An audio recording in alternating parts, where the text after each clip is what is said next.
नवी मुंबईतील सानपाडा येथे महानगरपालिकेने अनधिकृत झोपड्या पाडल्याची बातमी समोर येते। महापालिकेने 22 डिसेंबरला तुर्भे विभागात पाडकाम मोहीम राबवली आणि सानपाडा येथील सेक्टर 17 येथील एका मोकळ्या भूखंडावर नव्याने उभारलेल्या 8 अनधिकृत झोपड्या महानगरपालिकेने हटवल्या आहेत।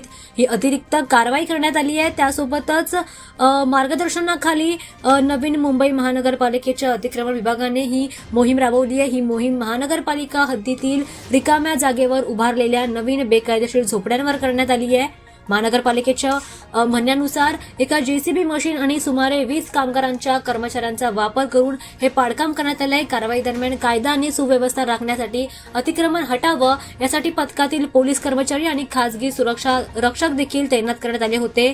तुर्भे विभागाचे सहाय्यक पालिका आयुक्त आणि प्रभाग अधिकारी सागर मोरे यांच्यासोबत इतर विभागीय अधिकारी आणि कर्मचाऱ्यांच्या उपस्थितीमध्ये ही कारवाई करण्यात आली आहे। बेकायदेशीर बांधकामांविरुद्ध महापालिका आता कठोर कारवाई करताना दिसते।